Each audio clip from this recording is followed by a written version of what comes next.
किसी गांव में चंद्रमुखी नाम की एक गरीब औरत अपने छोटे बच्चों के साथ रहती थी। चंद्रमुखी अपने बच्चों को पालने के लिए सड़क के किनारे बैठकर चाय बेचा करती थी। लेकिन वही आसपास चाय की बहुत अच्छी अच्छी दुकानें थी, जिस वजह से सिर्फ गिनती के ही लोग चंद्रमुखी के पास चाय पीने आया करते थे। हे भगवान, आज भी मैंने सिर्फ 50 रुपए कमाए हैं। इतने कम पैसों से हम माँ बेटे का कैसे गुजारा होगा।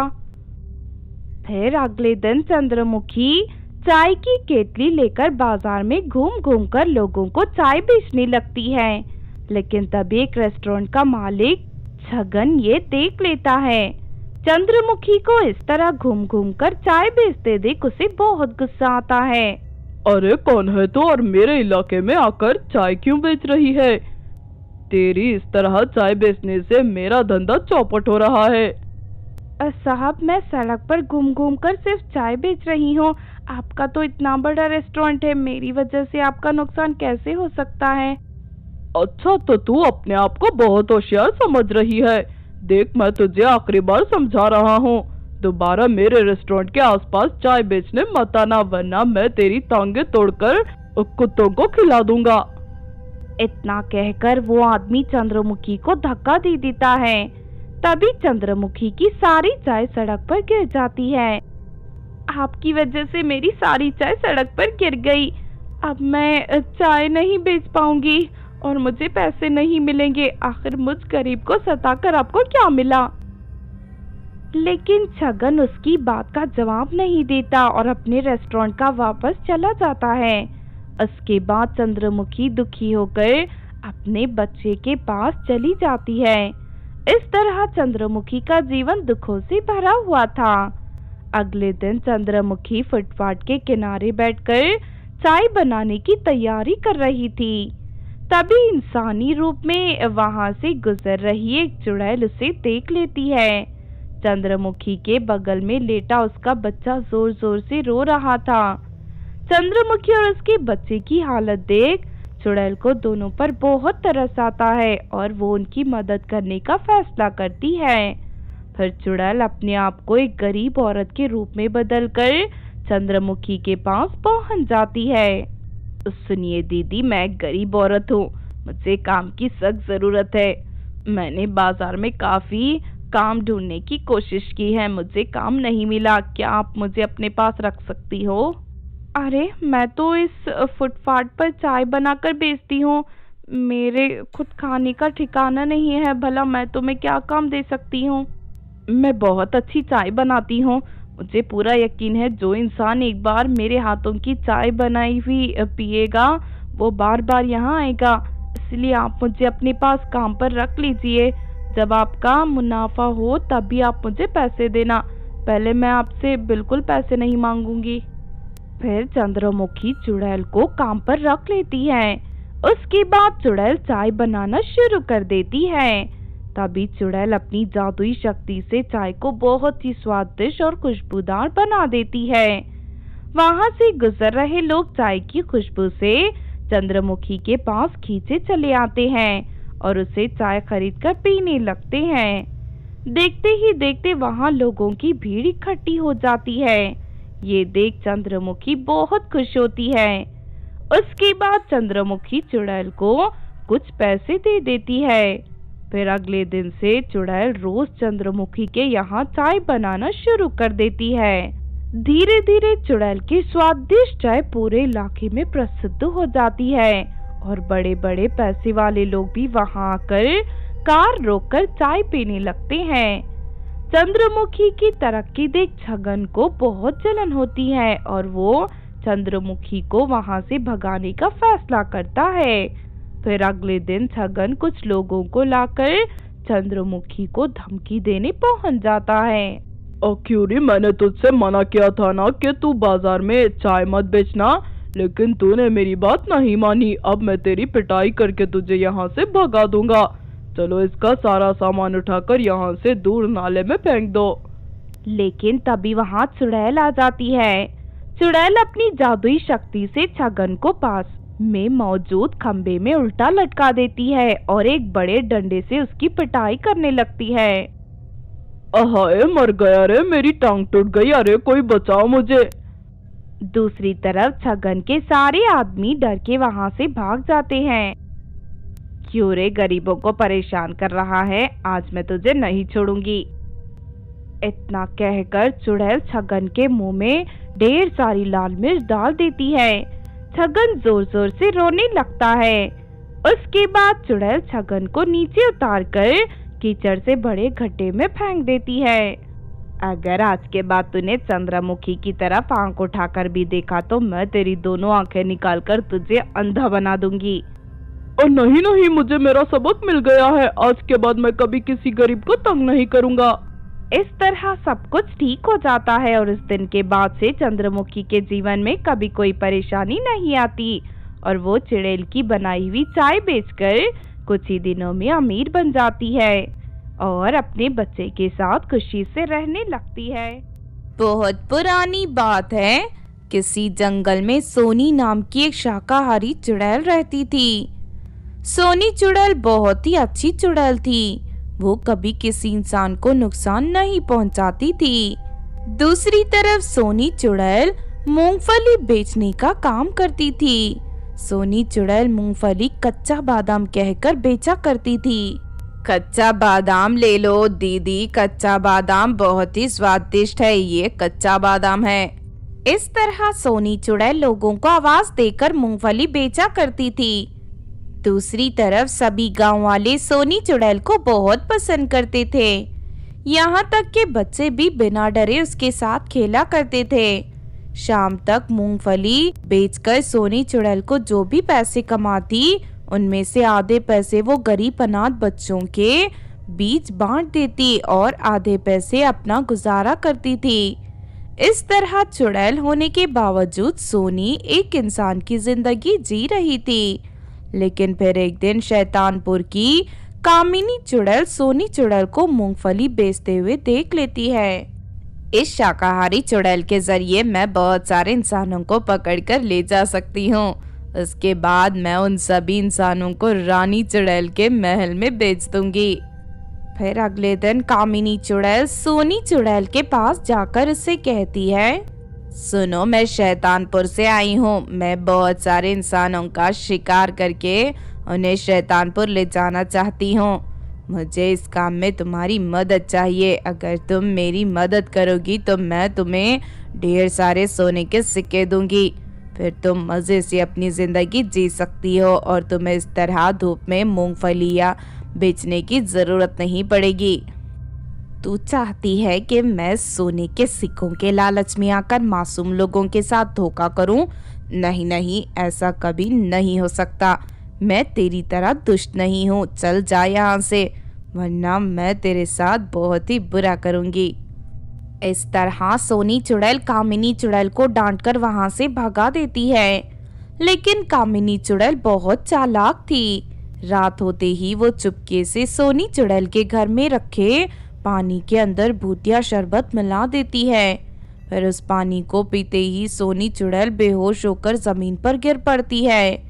उसके बाद कामिनी चुड़ैल सोनी चुड़ैल के घर में रखी मूंगफलियां उठाकर पास के गांव में पहुंच जाती है और सोनी चुड़ैल की तरह लोगों को आवाज देने लगती है, कच्चा बादाम ले लो दीदी, कच्चा बादाम ले लो।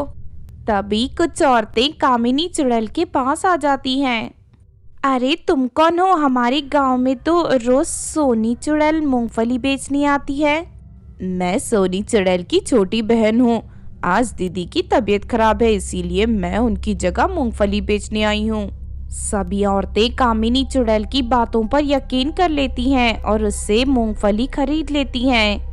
देखते ही देखते कामिनी चुड़ैल गांव के सभी लोगों को मूंगफलियां बेच देती है। मूंगफली के अंदर कामिनी चुड़ैल ने बेहोशी की दवा रखी थी, जिन्हें खाते ही गांव के सभी लोग बेहोश हो जाते हैं। अरे वाह, मजा आ गया। अब मैं इन सभी लोगों को अपनी जादुई कालीन पर बैठाकर शैतानपुर ले जाऊंगी। उसके बाद कामिनी चुड़ैल उन सभी लोगों को रस्सियों से बांध देती है और उन्हें एक एक करके जादुई कालीन के ऊपर बैठा देती है। अब मुझे रोकने वाला कोई नहीं है। इस तरह खुश होकर कामिनी चुड़ैल जादुई कालीन को हवा में उड़ाकर वहां से जाने लगती है। लेकिन तभी सोनी चुड़ैल जलता हुआ तीर जादुई कालीन के ऊपर छोड़ देती है। तीर के टकराते ही कालीन में आग लग जाती है। अरे ये क्या, मैंने तो सोनी चुड़ैल को बेहोश कर दिया था, इतनी जल्दी से होश कैसे आ गया। फिर वो कालीन जमीन पर गिर जाती है। तभी सोनी कामिनी चुड़ैल के ऊपर भूतिया पानी डाल देती है। भूतिया पानी की जलन से कामिनी चुड़ैल झटपटाकर इधर उधर भागने लगती है। उसके बाद सोनी डंडा उठाकर कामिनी चुड़ैल की खूब पिटाई करती है। चल यहाँ से भाग जा और दोबारा इस गांव की ओर आने की हिम्मत मत करना, वरना मैं तुझे जान से मार दूंगी। मार खाकर कामिनी चुड़ैल बुरी तरह घबरा जाती है और अपनी हार मानकर चुपचाप वहां से भाग निकलती है। फिर वो सभी लोग सोनी चुड़ैल का शुक्रिया अदा करके अपने अपने घर चले जाते हैं। उस दिन के बाद से सोनी चुड़ैल की जिंदगी में कभी कोई परेशानी नहीं आती और वो कच्चा बादाम बेचते हुए खुशी से रहने लगती है। रूपनगर नाम के गांव में सपना नाम की एक लड़की रहती थी। सपना को घूमने फिरने का बहुत शौक था। जब भी इसे मौका मिलता तो अपनी सहेलियों का ग्रुप बनाकर उसके साथ घूमने जाया करती थी। इस तरह एक दिन सपना अपनी सहेलियों के साथ गांव से दूर एक पहाड़ी पर जाने का फैसला करती है। फिर सारी तैयारी करने के बाद सपना और उसकी सहेलियां ट्रेन में सवार हो जाती हैं। वो सभी लड़कियां मजे से अंतराक्षी खेलते हुए अपना सफर काट रही थी। थोड़ी देर के बाद ट्रेन एक प्लेटफॉर्म पर रुकती है। तभी एक बदसूरत औरत उस ट्रेन में चढ़ जाती है।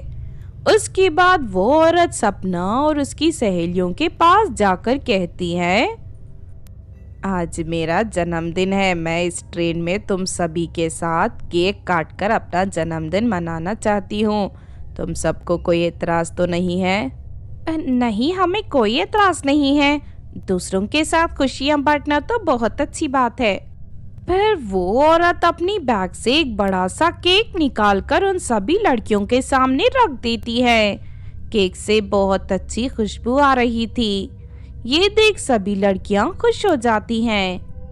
लगता है ये केक बहुत ही स्वादिष्ट है। हाँ, तुमने सही कहा, ये एक बहुत ही महंगा केक है। मैंने ऐसा खास ऑर्डर देकर बनवाया है। तभी अचानक सपना की नजर उस औरत के पैरों पर पड़ती है। उसके उल्टे पैर देख सपना हैरान हो जाती है। उसके बाद सपना बगल में बैठी अपनी सहेली प्रियंका से कहती है, देखो प्रियंका, इस औरत के पैर तो पूरी तरह उल्टे हैं। मैंने सुना है सिर्फ चुड़ैलों के पैर उल्टे होते हैं। हाँ, तुमने सही कहा। मैंने तो किताबों में पढ़ा है कि चुड़ैलों के पैर उल्टे होते हैं। इसका मतलब ये औरत एक चुड़ैल है। मुझे लगता है इसका लाया हुआ ये केक भी जरूर भूतिया होगा। तुम चिंता मत करो, मेरे पास मिर्च वाला स्प्रे है, उससे ये भाग जाएगी। इतना कहकर प्रियंका अपने पर्स से मिर्च वाला स्प्रे निकालकर उस औरत की आंखों में डाल देती है। आंखों में स्प्रे जाते ही वो औरत दर्द से तड़पने लगती है और देखते ही देखते वो एक डरावनी चुड़ैल के रूप में बदल जाती है। तभी प्रियंका उस चुड़ैल के सर पर जोरदार वार करके उसे बेहोश कर देती है। चलो सब मिलकर जल्दी से इस चुड़ैल को रस्सियों से बांध दो, वरना ये हमें नहीं छोड़ेगी। उसके बाद सभी लड़कियां मिलकर उस चुड़ैल को रस्सी से बांध देती है। चलो इसे उठाकर ट्रेन से बाहर फेंक देते हैं। नहीं, इससे कोई फायदा नहीं होगा, ये हमारा पीछा नहीं छोड़ेगी। इसे खत्म करने के लिए हमें किसी तांत्रिक की मदद लेनी होगी। मैंने सुना है जिस पहाड़ी पर हम जा रहे हैं वहाँ कालू नाम का एक तांत्रिक रहता है। हमें चुड़ैल को कालू तांत्रिक के हवाले कर देंगे, फिर वो इसे मारकर हमेशा के लिए खत्म कर देगा। उसके बाद वो सभी लड़कियां चुड़ैल को एक डिब्बे के अंदर कैद कर देती हैं। फिर करीब आधी रात को ट्रेन पहाड़ी के ऊपर पहुंच जाती है। वो सभी लड़कियां प्लेटफॉर्म में उतर जाती हैं। अब हमें जल्दी से कालू तांत्रिक को बुलाकर यहाँ लाना होगा। लेकिन डिब्बे के अंदर की चुड़ैल खिड़की से सपना और उसकी सहेलियों को धमकी देते हुए कहती है, तुम सब चाहे जितनी भी कोशिश कर लो लेकिन अब मुझसे नहीं बचोगे। मैं अभी बाहर आकर तुम सबको मार कर खा जाऊंगी। इतना कहकर चुड़ैल अपने लंबे लंबे दांतों से ट्रेन की खिड़की को काट करना शुरू कर देती है। ये नजारा देख वहां मौजूद सभी लड़कियों की आंखें फटी की फटी रह जाती हैं। अरे ये चुड़ैल तो बहुत ही खतरनाक निकली, ये तो लोहे की खिड़की को खा रही है। लगता है ये थोड़ी देर में डिब्बे से बाहर निकल आएगी, हमें फौरन कुछ करना होगा। लेकिन वो चुड़ैल खिड़की के साथ साथ डिब्बे के आधे हिस्से को खा जाती है। तभी प्लेटफॉर्म पर खड़ा एक आदमी जोर से चिल्लाते हुए कहता है, अरे ये तो ट्रेन खाने वाली चुड़ैल है, ये हम सबको भी मार कर खा जाएगी। सब लोग भागो यहाँ से। देखते ही देखते प्लेटफॉर्म पर भागदौड़ मच जाती है। तभी चुड़ैल डिब्बे से बाहर निकलकर सपना को पकड़ लेती है। अब मैं तुझे एक ही बार में चबाकर खा जाऊंगी। अरे कोई बचाओ मुझे, वरना ये चुड़ैल मुझे मारकर खा जाएगी। तभी वहां कालू तांत्रिक आ जाता है। कालू तांत्रिक फौरन एक लोहे का जाल फेंककर चुड़ैल को पकड़ लेता है। उसके बाद कालू तांत्रिक बिजली के झटके देकर चुड़ैल को बेहोश कर देता है। अब इस चुड़ैल से किसी को कोई खतरा नहीं है। आप इसे जल्दी से मार दीजिए, कहीं ये दोबारा होश में आ गई तो फिर लेने के देने पड़ जाएंगे। चिंता मत करो, मैं इसे अभी ले जाकर जादुई कुएं में फेंक दूंगा। वो कुआं इसे पूरी तरह जलाकर राख कर देगा। उसके बाद कालू तांत्रिक उस चुड़ैल को जादुई कुएं में फेंक देता है। फिर चुड़ैल के शरीर में आग लग जाती है और वो पूरी तरह जलकर राख हो जाती है। इस तरह चुड़ैल का अंत हो जाता है और सभी लोग राहत की सांस लेते हैं।